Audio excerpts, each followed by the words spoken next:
빌립보에 보낸 편지 바울 서신 중에 우리가 모르는 부분들이 너무 많죠. 왜냐하면 바울은 굳이 써야 될 필요가 없어요. 빌립보 사람들 당시 로마 정치 상황이나 이런 것들을 너무나 잘 알고 있으니까 그냥 써주지 않는 내용, 하고 싶은 말만 편지에 써서 빌립보에 보내면 되는데, 우리는 당시의 정치적인 상황이나 경제, 사회, 문화, 종교적인 어떤 상황들을 모르잖아요.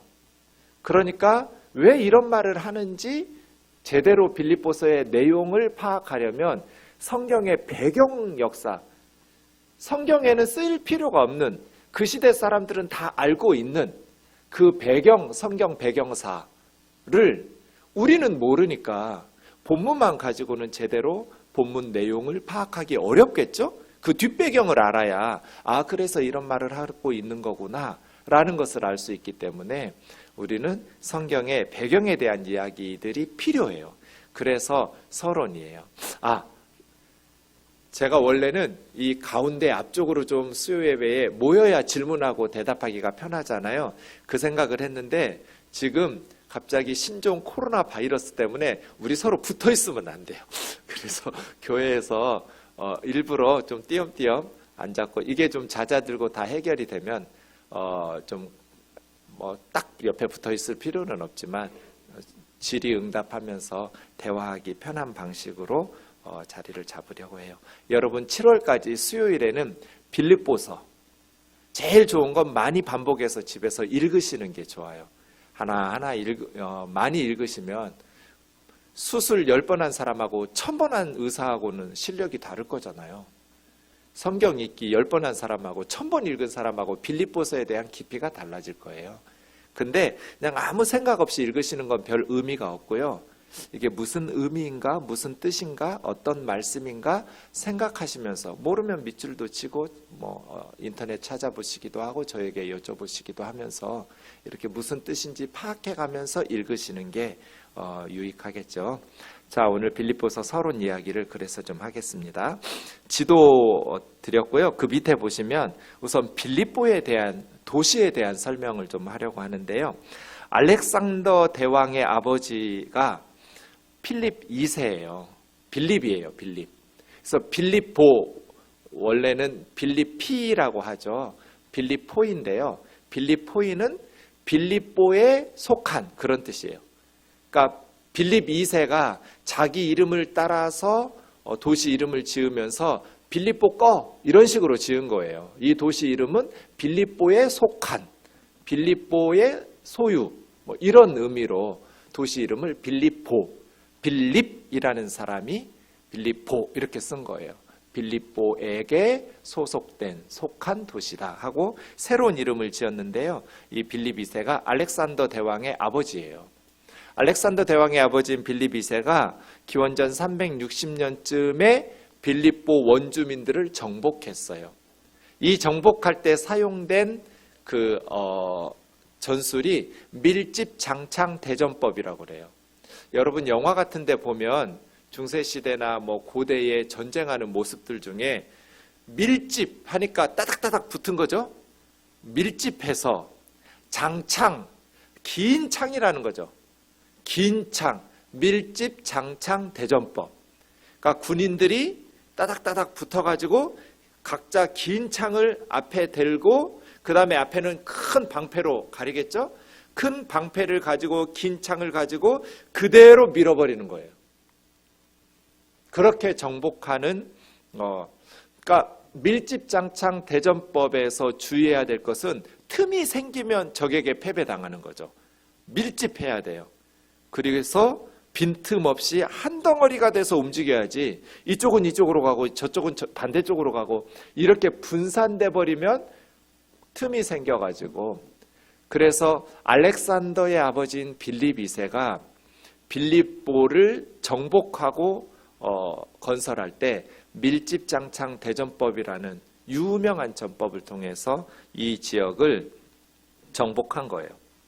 그런데 이제 기원전 168년에 그리스가 패망하면서 로마에게 부속이 돼요. 그래서 원래는 마케도니아, 그리스의 알렉산더의 후예들이 정복해서 살고 있던 이 도시가 로마에 의해서 주전 168년부터는 시가 되죠. 그런데 빌립보를 특별히 로마 식민지라고 해요. 잠시 후에 이제 사도행전 16장 볼 텐데요. 다른 도시들도 다 로마의 식민지잖아요. 당시에 로마의 식민지 아닌 데가 어디 있어요? 그 지역이. 그런데 빌립보만을 사도행전 16장에 보면 로마의 식민지 이런 표현을 쓰거든요.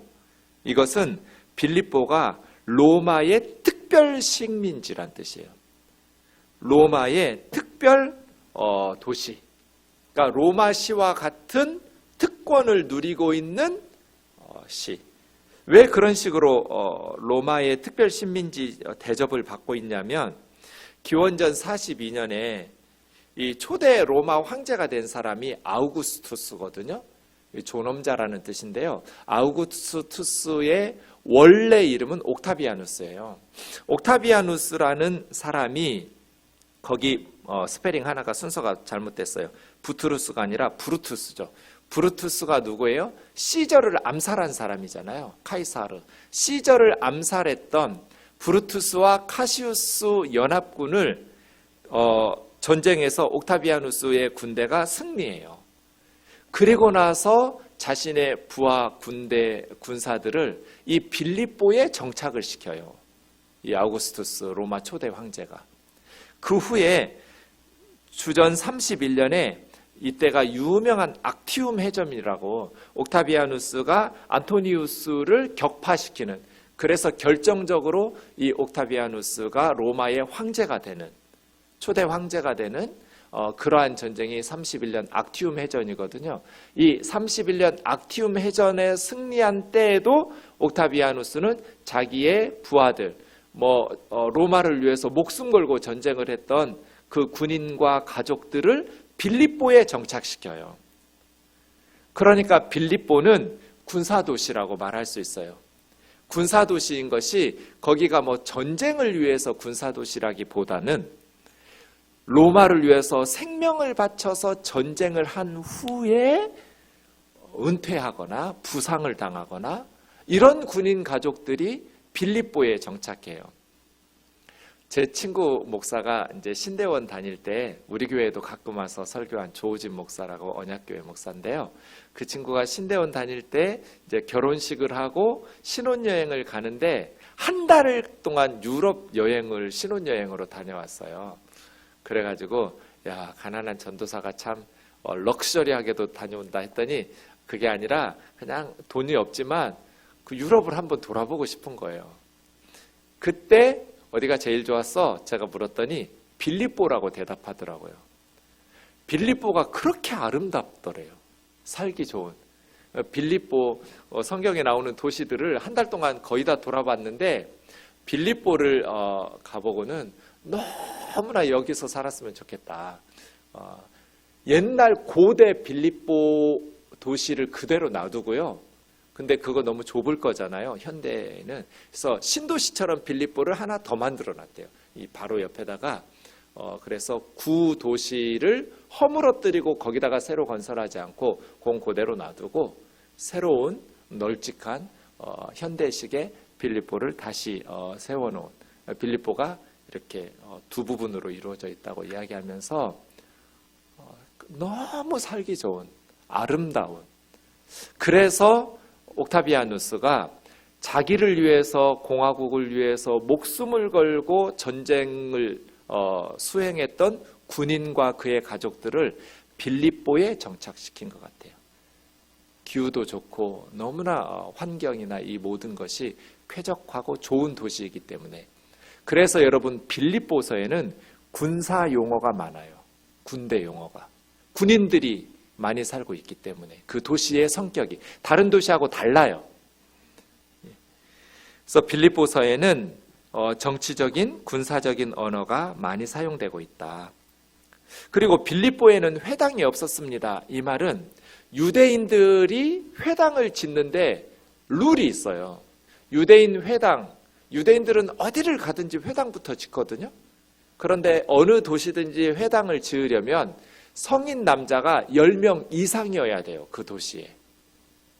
성인 남자가 10명 이상이 안 되면 회당을 지을 수가 없어요. 빌립보에 회당이 없었다. 이 말은 무슨 뜻이겠어요? 빌립보라는 도시에는 유태인이 성인 남자가 10명도 안 살았다. 도시 전체에. 그런 뜻이에요. 여자들은 상관이 없어요. 여자 숫자가 10명이 넘었냐 안 넘었냐는 중요하지 않고 성인 남자로, 이게 유태인들이 아주 잘못된 성경 해석으로 비롯된 거죠. 남녀 차별하는 그 시대에. 어쨌든 유대 회당이 없었어요. 네. 유대인들도 거의 없었어요. 이방인들이 이 빌립보에는 정착하기가 어려웠어요. 이렇게 살기 좋은 도시인데 쾌적하고 뭐 여러 가지 그리고 빌립보에는 특권도 많았어요. 우선 특별한 이유 없이 신체를 구금당하지 않아요. 빌립보 시민들은. 황제에 호소할 수 있는 권한도 있고요. 세금도 면제해요. 빌립보 시민들은 세금 안 내요. 곡물도 면제해요. 황제에게 진상하는 물품들이 있잖아요. 지역 특산품, 곡물과 세금이 도시마다 다 있는데 빌립보는 면제예요. 곡물, 세금 면제. 그리고 빌립보는 지방 행정관의 통제를 받지 않아요. 그래서 빌립보라는 도시는 자체 행정이 이루어져요. 그러니까 행정특구로서 독특한 지위를 특권을 가지고 누리고 있는 도시가 빌립보예요. 그래서 누구나가 다 빌립보 시민 되기를 원하는데 빌립보 시민이 될 수가 없었어요. 왜냐하면 그만큼 로마를 위해서 희생하고 헌신한 군인 가족들, 그러한 사람들, 꼭 필요한 사람들을 제외하고는 로마화된 도시예요. 그래서 성경에서 빌립보를 로마 특별시라고 말하는 거예요. 로마와 같은 혜택을 누리는 특별한 로마 제국 내의 도시 빌립보예요. 그래서 빌립보서라고 생각하시면 여러분 좀 다른 도시와 에베소나 데살로니가나 고린도나 다른 도시와는 다르다. 이 사람들은 로마 특별 시민에 대한 프라이드가 엄청 강하죠. 그래서 여러분 물으나 마나한 질문, 여러분이 다 대답할 수 있는 질문, 우리의 시민권은 하늘에 있는지라. 이게 어디 성경에 나오겠어요? 에베소서에 나오겠어요? 빌립보서에 나오겠어요? 골로새서에 나오겠어요? 빌립보서에서 나오죠. 왜요? 빌립보 사람들이 우리는 로마 특별 시민이야, 이런 프라이드를 가지고 있으니까 바울이 우리의 시민은 천국에 있다, 우리는 천국 시민이야, 이런 이야기를 하는 거죠. 빌립보서에서. 이해 가시죠? 그런 식으로 배경을 알고 나서 성경 본문을 읽으면 빌립보 사람들이 로마 특별 시민으로서의 프라이드가 엄청 강하기 때문에 바울은 우리는 천국 시민으로 살아야 된다. 우리는 로마 특별 시민일 뿐 아니라 천국의 시민이라는 것을 강조하고 있구나 하면 굉장히 새로운 시각을 가지고 본문을 더 풍성히 알 수 있는 거예요. 빌립보는 그런 도시예요.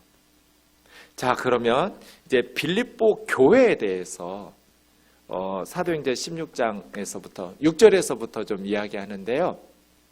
앞에 제가 화면으로 보였어요. 성령이 아시아에서 말씀을 전하지 못하게 하시거든. 이게 이제 49년이에요. 주후 49년. 바울이 2차 선교 여행 때 1차 선교 여행, 여러분 바울을 선교사로 파송한 교회가 어느 교회예요? 바울을 선교사로 파송해준 후원교회, 안디옥 교회죠. 네, 안디옥 교회에서 처음에 1차 선교여행에 바울과 누가 선교사로 가요? 바울과 바나바. 참 안디옥 교회 담임 목사하고 수석 부목사 보낸 거예요. 지금 우리식으로 하면. 그죠? 바나바와 바울을. 그때 바나바와 바울 말고 한 사람이 더 따라 붙어요. 선교사, 이 두 선교사에게. 누구예요? 마가예요, 마가. 네. 그 마가복음을 쓴. 마가가 누구냐면 바나바의 조카예요, 생질. 그래서 바울과 바나바와 바나바의 조카인 마가가, 이때 마가는 어렸어요. 그 마가 다락방의 마가 맞아요. 어려서부터 예수님과 제자들 보고 베드로가 내 아들이라고 부르는, 그렇게 사랑받는 제자들에게 마가가 함께 떠나는데 중간에 1차 선교여행 중간에 마가가 돌아가 버려요. 사도행전에 보면 왜 돌아갔는지 설명이 없어요.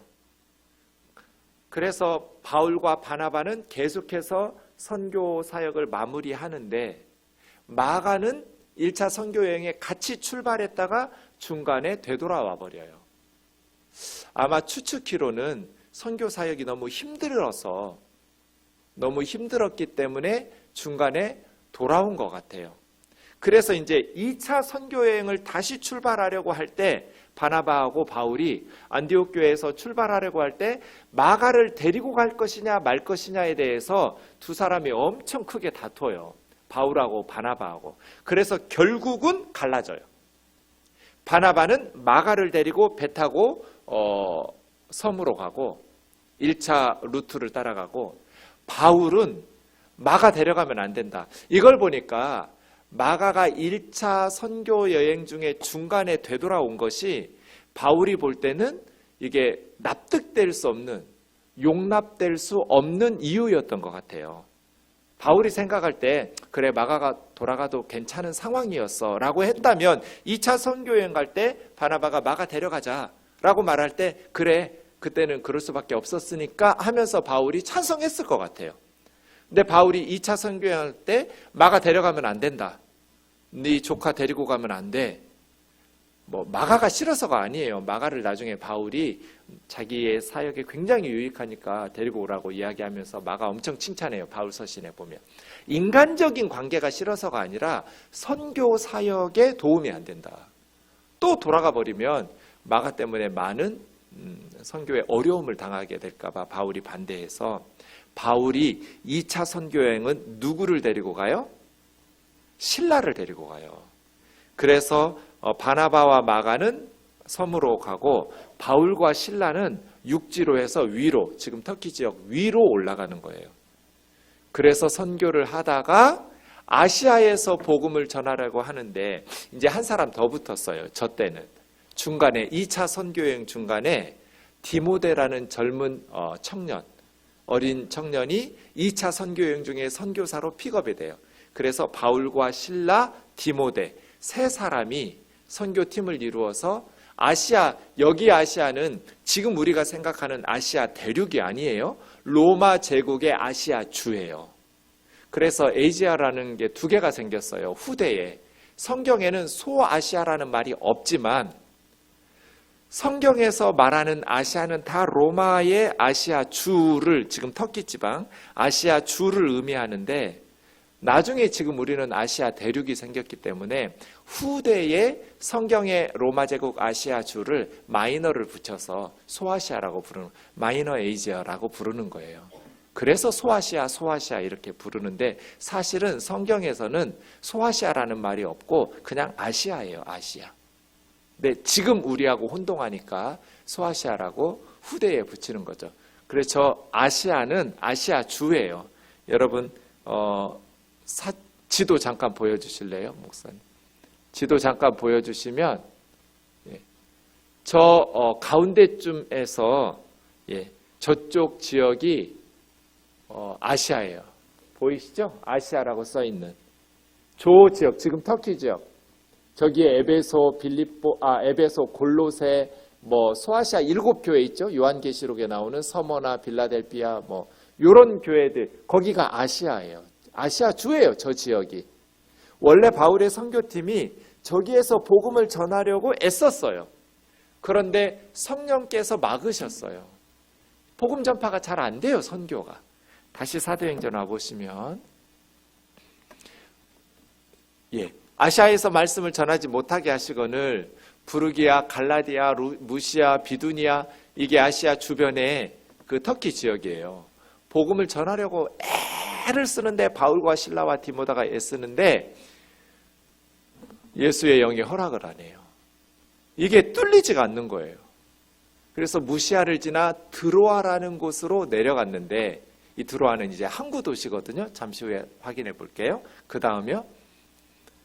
밤의 환상 중에 드로아에서 바울의 환상에 꿈에 나타난 것 같아요.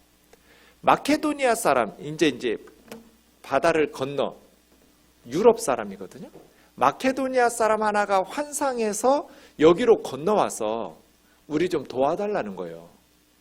이 드로아라는 항구 도시에서 마케도니아로 건너와 우리를 도우라는 이 환상을 보고 하나님께서 저쪽 지역으로 복음을 전하라 하시나 보다라는 것으로 인정하고 드로아에서 배를 타고, 드로아라는 항구 도시에서 배를 타고 사모드라게라는 그 섬 지역을 지나서 네아폴리라는 항구 도시에 도착한 거예요. 이 11절이 바울의 선교팀이 최초로 유럽으로 건너간 거예요. 지도를 보세요. 아시아에서 복음을 전하려고 했는데 안 됐어요. 그래서 드로아라는, 이 드로아는 이 지중해 위쪽이 에게해거든요. 이 에게의 항구 도시예요.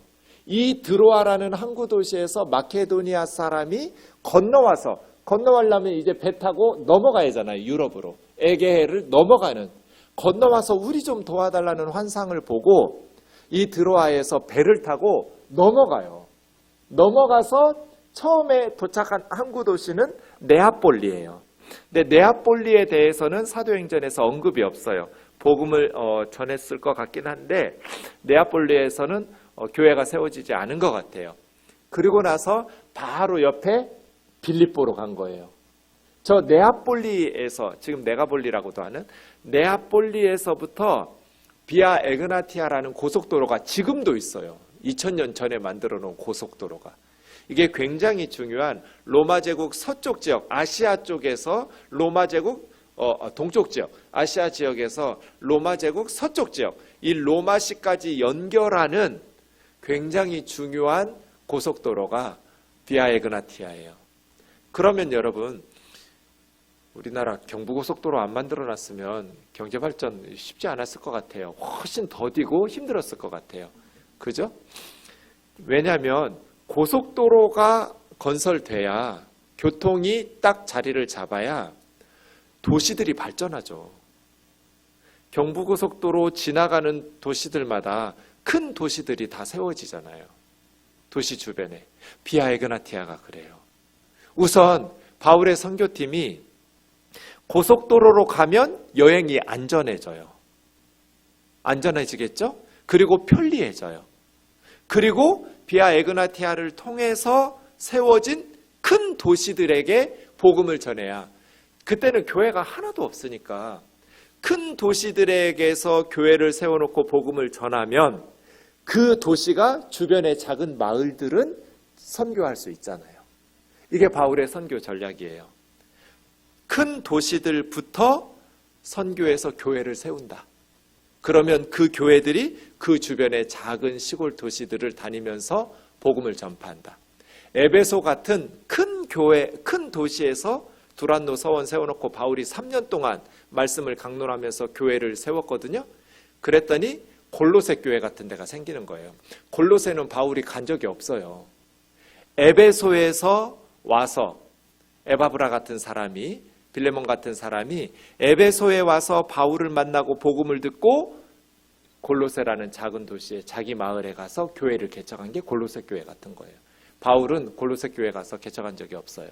이런 식으로 크고 주요한 도시에 비아 에그나티아를 통해서 도시들이 형성되어 있으니까 이제 바울은 빌립보, 데살로니가, 베레아, 아테네, 고린도 이런 식으로 큰 도시들을, 비아 에그나티아를 중심으로 형성된 도시들을 따라다니면서 선교하는 거예요.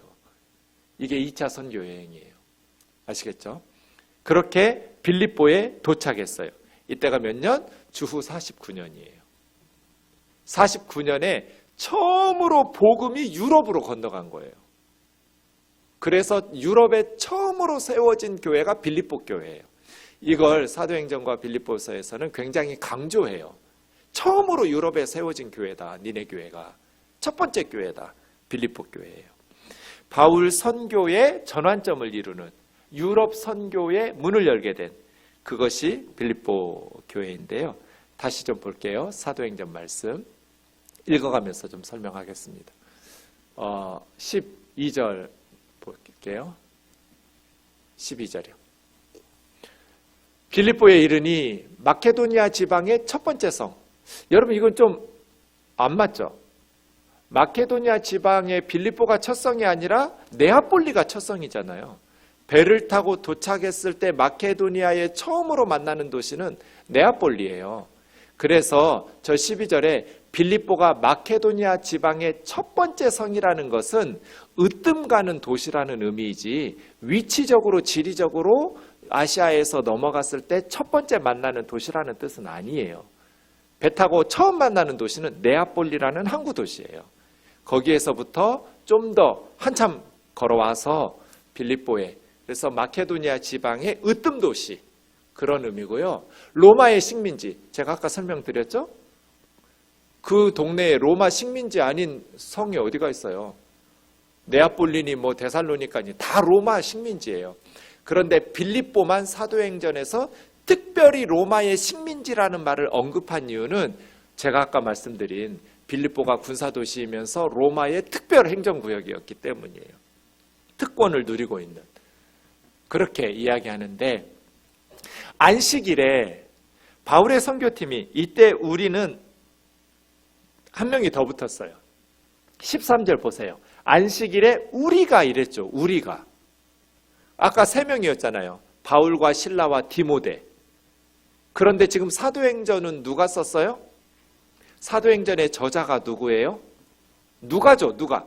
그래서 누가 행전이라고 불러요. 누가복음을 썼던 누가, 의사 누가가 사도행전도 기록했거든요.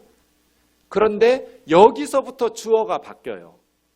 그 전에 사도행전 앞부분은 3인칭으로 그들, 바울과 실라, 디모데, 그 사람들이 선교했다고 쭉 쓰다가 이 네아폴리로 건너가면서부터 유럽 선교를 시작할 때는 주어가 우리가로 바뀌니까 누가 의사도 지금 이 유럽 선교에 바울의 선교팀에 합류했다는 뜻이죠.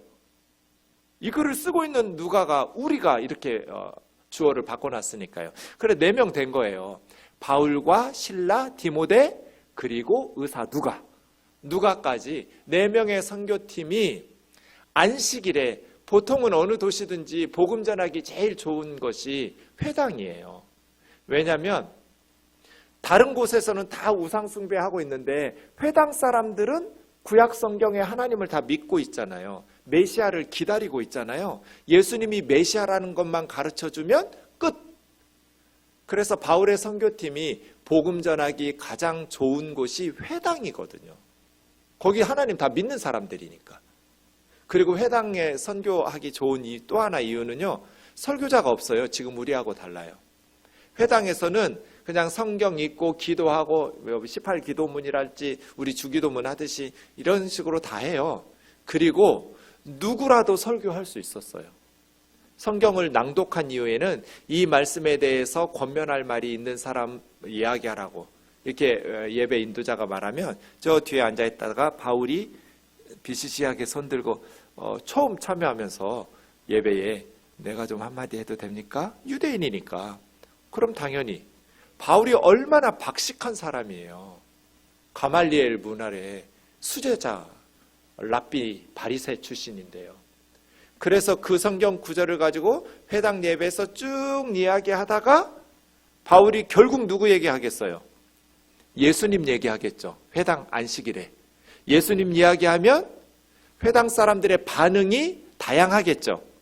너무 맞구나 하면서 성령께서 마음 열어주신 사람들은 바울을 믿고, 수상하게 보는 사람들도 있겠죠. 예수? 이렇게 하면서 그 다음 안식일 예배에 또 설교해달라고.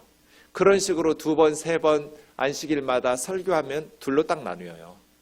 한 부류는 바울의 복음을 받아들이는 부류, 한 부류는 바울의 복음을 배척하는 부류. 그래서 회당에서 더 이상 바울은 말씀을 전할 수 없이 복음을 받아들인 사람들의 가정에서 교회가 시작되는 거예요. 그러면 여러분, 유대 회당 사람들이 바울 진짜 죽이고 싶겠죠. 저놈이 오기 전에는 한 가족처럼 오랫동안 회당에서 예배드리던 사람들이 지금 한 가족 안에도 둘로 찢어지고 분열이 생겼잖아요. 저 선교팀이 온 후로. 그래서 그렇게 바울을 박해할 수밖에 없었던 거죠. 바울이 그것을 잘 알고 가슴 아파하면서도 복음을 전하지 않을 수가 없잖아요. 어떻게 복음을 안 전해요? 이런 가슴 아픈 선교의 분열들, 지역마다 도시마다 박해들 받을 수밖에 없었던 것이죠. 그런데 13절 보세요. 안식일에 기도할 곳이 있을까요? 성문 밖에 강가로 나갔어요. 그랬더니 거기 여자들 몇 명이 모여 있었어요. 여러분, 이것이 왜 강가로 가냐면 빌립보에는 회당이 없었으니까. 안식일에 반드시 회당에서 예배를 드릴 시간인데도 빌립보는 아무리 물어보고 찾아봐도 유대인 회당이 없으니까 빌립보에는 유대인들이 없었던 거예요. 성인 남자 10명이 안 돼가지고 회당을 못 지은 거예요. 유대 회당을. 그러면 이제 회당이 없으면 바울의 선교팀 생각할 때 어떻게 생각하겠어요? 하나님 믿는 사람들이 몇이라도 있을 텐데 아마 강가에서 있을 거야 하고 강가로 갔어요. 왜 강가로 나가봤을까요? 알고 간 게 아니에요. 짐작하고 추측하고 간 거예요. 유대인들은 예배를 드리려면 이게 손을 씻어야 돼요. 근데 지금처럼 수도나 뭐 이런 것들이 없잖아요. 편리한. 그러니까 강가로 가면 모임하기 좋을 거야 라고 생각한 거예요. 여러분, 지금 성당에 미사 가면 성당에 손 씻으라고 성수라고 해서 성벽 같은데, 성당 벽 같은데 수돗물을 이렇게 해놓죠. 예배 드리기 전에 손을 씻는 정결 예식을 하고, 그러니까 강가 가본 거예요. 아니나 다를까 여자들 몇 명이 하나님 예배하고 있는 거죠. 안식일이니까.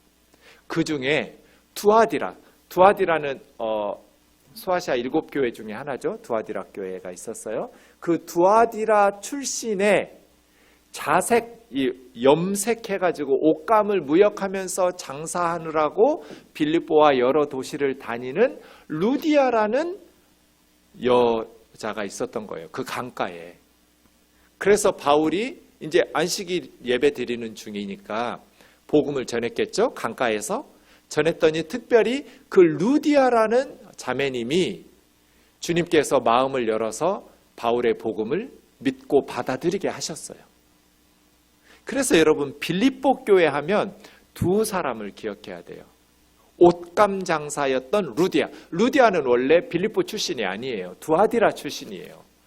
두아디라 출신의 옷감 장사, 염색하는 옷감 장사였던 그 루디아가 첫 번째고요. 두 번째 한 사람 더 있는데 좀 이따가 나와요. 자, 15절부터 보시죠. 그래서 루디아와 루디아 가족들이 다 세례를 받았어요. 그날. 그러면서 우리를 같은 예수님 믿는 자로 안다면 우리 집으로 와서 유하라고, 우리 집에서 지내라고, 내가 섬기겠다고 하면서 두아디라 집에서 빌립보 교회가 시작돼요. 그런데 16절부터 우리가 아는 대로 한 여종이 있었는데 점을 잘 치는 신통한 여종이, 그 점을 잘 쳐서, 귀신 들려가지고 점을 잘 쳐서 그 여종의 주인들에게 큰 돈을 벌게 해주는 여종이 빌립보에 하나 있었어요. 그런데 그 다음 보시면 몇 날 며칠 따라다니면서 그 여종이 바울의 선교를 회방하는 거예요. 그냥 가만 놔두면 선교가 저절로 될 지경이에요.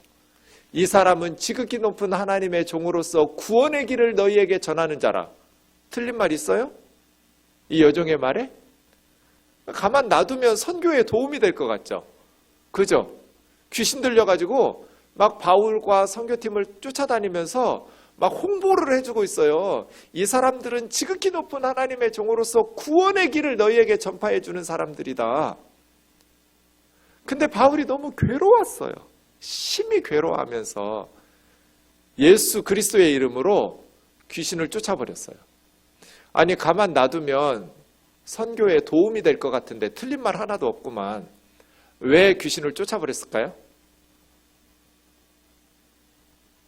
이 귀신이 바울의 선교팀에게 도움을 주려고 저런 말 했을까요? 방해하려고 저런 말 했을까요? 방해하라고 했겠죠. 저거 가만 놔두면 사람들이 어떻게 생각하겠어요? 귀신 들린 여종하고 바울하고 한 팀이고 뭐 같은 부류고 그게 그거고 이런 식으로 되겠죠. 그래서 바울이 귀신을 쫓아버린 거예요. 귀신 즉시 나왔어요. 문제는 19절이죠. 그 여종의 주인들이 이제 더 이상 점을 못 쳐요. 귀신이 나가버렸으니까. 그래서 수익이 끊어져 버렸잖아요. 그래서 여종의 주인들이 바울과 실라를 달려들어가지고 관리들에게 끌고 가서 21절 보세요. 로마 사람인 우리가 받지도 못하고 행하지도 못할 풍속을 전한다. 성사람들을 다 무리들을 불러 모으고 로마 시민권자의 특권을, 다른 도시 같으면 저게 안 통했을 텐데 저기는 로마를 위해서 목숨을 바친 군인 가족들이 사는 로마에 대한 프라이드가 엄청난 도시잖아요. 그러니까 로마 사람인 우리가 군중 심리를 로마 사람으로 불러일으킨 거예요. 유대인들인데 들어와가지고 로마 사람인 우리가 받아들일 수 없는, 행할 수 없는 그런 풍속을 전한다고 고발을 한 거예요.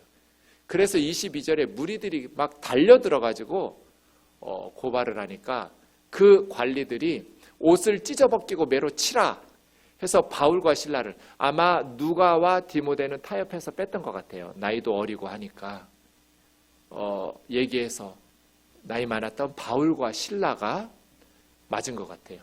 우리 때리라. 저 사람들은 내보내고. 그래서 바울과 실라가 옷을 빼앗기고 옷을 벗기고 많이 맞았어요. 23절 보면 많이 친 후에 감옥에 가두고 간수에게 든든히 지키라고 해서 깊은 감옥에 가두고 발에 차고 채우고 못 도망가게. 근데 25절 보세요. 한밤중에 바울과 실라가 기도하고 찬송을 해요. 죄수들이 듣더라. 미쳤다고 생각했겠죠? 저놈들은 저렇게 두드러 맞고 지금 하나님을 원망해도 시원치 않을 판에 뭐가 좋다고 노래를 불러? 이게 선교사들이에요. 아마 다 부르트지고 멍들었겠죠. 많이 맞았으니까. 벌거벗은 몸으로 엄청나게 두드러 맞고 이제 내일 자칫 잘못하면 죽을 거잖아요. 처형될 위기에 처해 있는 이 빌립보 감옥에서 기도하고 찬송을 해요. 뭐 지진 나라고 찬송한 거 아니겠죠. 그럴 줄 몰랐어요. 살지 죽을지 그거 하나님 앞에 맡겨놓고 바울이 항상 복음을 전하는 자로서의 감사가 있어요. 하나님 나를 써주셔서 너무 감사하다. 왜냐하면 예전에는 바울이 때리는 사람이었잖아요. 남 죽이는 박해자였잖아요. 예수 믿는 사람들을 때리던 사람, 예수 믿는 복음 전도자를 죽이는 데 앞장섰던 내가 이제 웬 말인지 웬 은혜인지 다메섹 도상에서 나 같은 죄인 중 괴수에게 찾아오셔서 예수님이 나를 그의 자녀로 삼아주시고 이방인들에게 복음을 전하는 선교사로, 그래서 바울은 주님을 위해서 고난을 받도록 불러주신 것이 너무 감사한 거예요.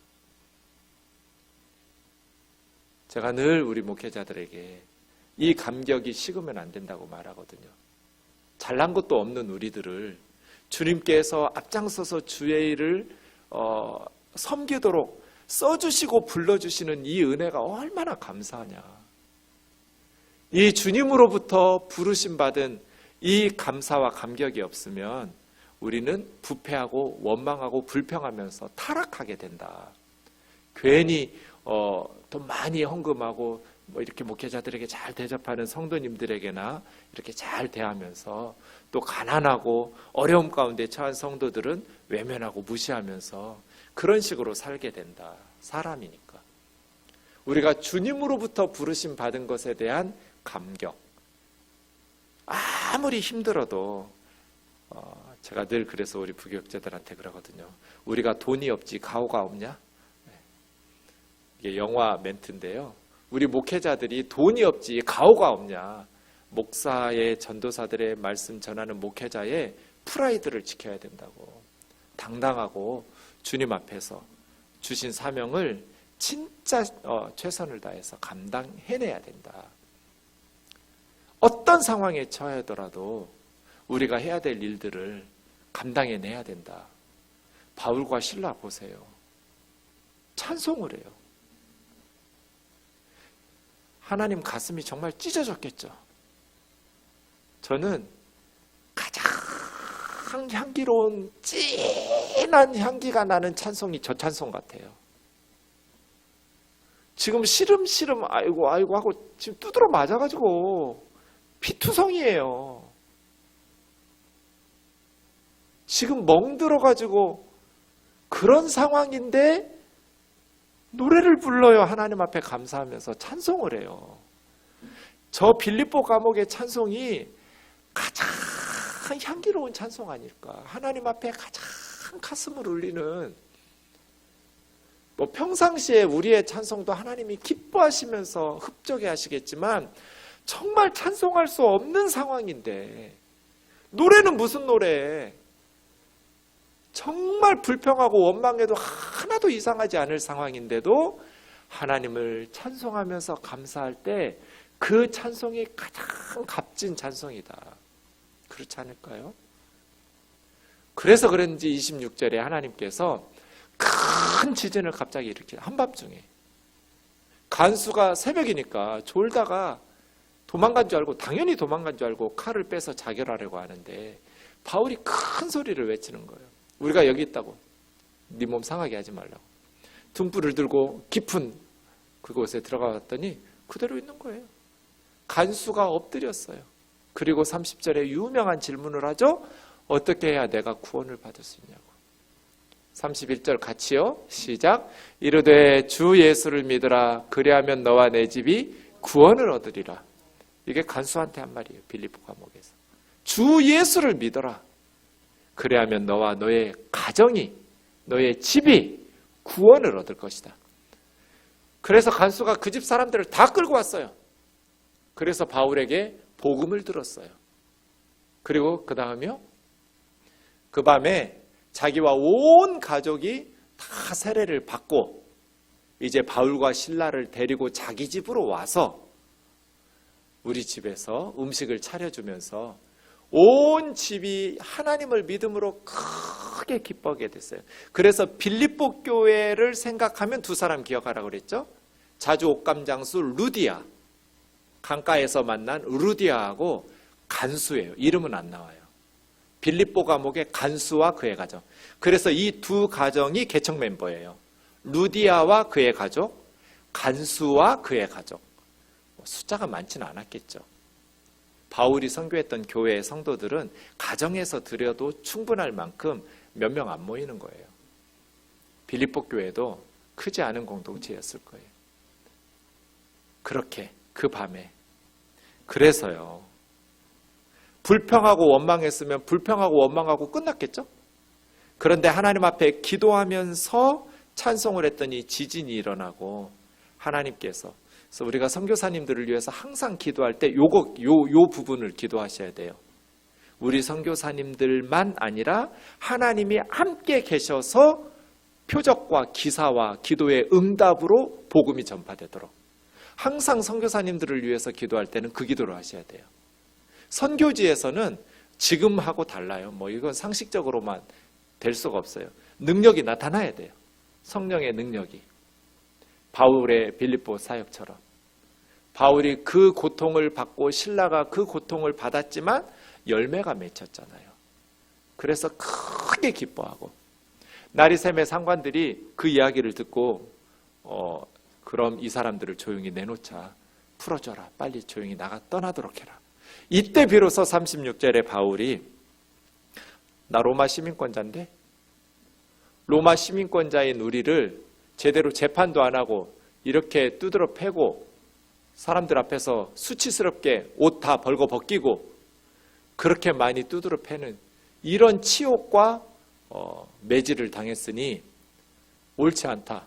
상관들이 직접 와서 우리한테 사과하고 친히 와서 데리고 나가야 한다. 그래서 저는 이 부분이 좀 진즉 말했으면 안 두드러 맞지 않았을 텐데, 나 로마 시민권자야? 이름 못 때리거든요. 근데 사용을 안 했어요.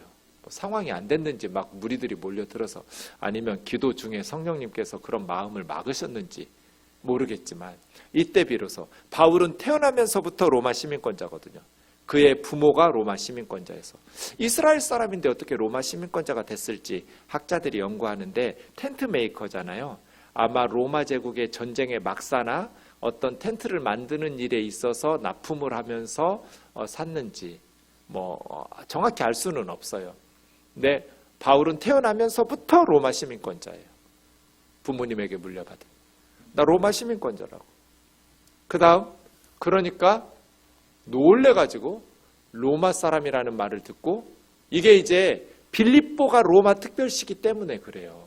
로마 시민은 함부로 처형할 수 없기 때문에 그래요. 로마 사람이라는 말을 듣고 상관들이 두려워하면서 친히 와가지고 데리고 나가서 청하는 거예요. 바울이 왜 로마 시민권의 권리를 사용했겠어요? 우리 교회, 루디아 집에 있는 그 교회 성도들 너희들이 박해하면 나한테 했던 거 다시 드러내서 니들 목 날릴 거야. 알아서 해. 이런 어떤 교회와 성도들에 대한 보호하려는 마음이 있었겠죠. 그래서 감옥에서 나와 루디아 집, 이게 이제 교회 성도들과 작별하는 거죠.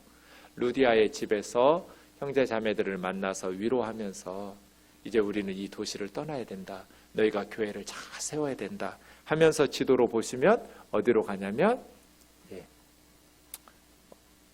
빌립보에서 데살로니가로 가요. 비아 에그나티아 고속도로 타고 걸어가는 거죠. 그렇게 데살로니가에 갔다가 베레아로 갔다가 아테네로 왔다가 고린도에 와서 2차 선교 여행 중에 가장 오랫동안 사역했던 도시는 고린도예요. 저기도 항구 도시인데요. 1년 반 정도 길게 있었어요. 빌립보에서는 그렇게 오래 있지 못했을 거예요. 길어야 몇 달? 몇 주 못 있었을 거예요.